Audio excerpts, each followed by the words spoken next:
L'Xperia Touch, eh bien, c'est un produit tout en un qui ressemble un petit peu à une enceinte et pour cause, elle a des haut-parleurs à laquelle on aurait tout simplement ajouté une lentille de projection, mais aussi des capteurs, une caméra et surtout l'équipement d'un smartphone.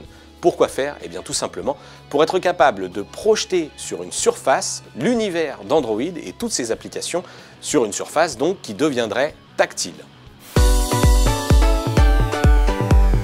Cette technologie donc qui utilise, comme je le disais, la caméra et les capteurs infrarouges qui sont en façade, eh bien elle est assez réactive pour les usages basiques. On le voit lorsqu'il s'agit par exemple de surfer sur Internet, regarder des vidéos sur YouTube, vraiment utiliser les fonctions de base du surf, du mail ou encore des applications multimédia, ça se comporte plutôt bien lorsqu'on utilise des jeux assez basiques. Et d'ailleurs, de ce côté-là, c'est même plutôt une bonne surprise puisque l'équipement, donc je le disais, une plateforme proche de celle d'un smartphone avec un processeur Snapdragon 650, 3 Go de mémoire vive et 32 Go de mémoire interne, eh bien assure une bonne fluidité à l'appareil. Alors c'est pas un monstre pour jouer, d'ailleurs c'est pas vraiment fait pour ça, hein. L'univers tactile sur une surface, on va rapidement découvrir que les limites ne permettent pas de jouer. Néanmoins, on va pouvoir se faire plaisir, comme partager des moments avec des proches, avec ses enfants par exemple, en se défiant avec ce jeu de hockey, ici devenu complètement tactile sur notre bureau.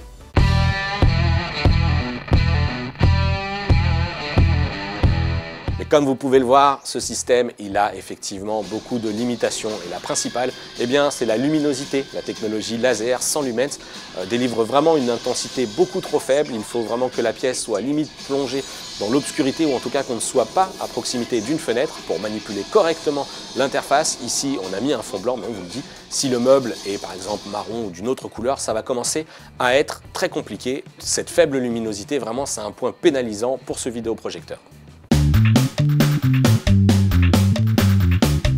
Et oui, malheureusement, il y en a d'autres des points faibles et on va notamment citer la faible autonomie. On est à peine à 1 heure en continu, que ce soit en lecture d'une vidéo lue depuis la mémoire de l'appareil ou streamée depuis YouTube. Ça, c'est vraiment beaucoup trop court.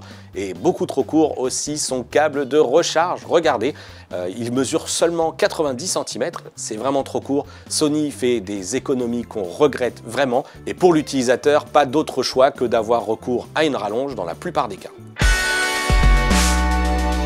Et non, vous l'aurez compris, à 01net, on ne craque pas pour cette Xperia Touch. On reconnaît que le concept est séduisant, amusant, intriguant, mais quand même, les défauts techniques sont là. Pour une première version, ça reste qu'un gadget. Peut-être que Sony retravaillera sa copie, et là, on reverra peut-être notre verdict.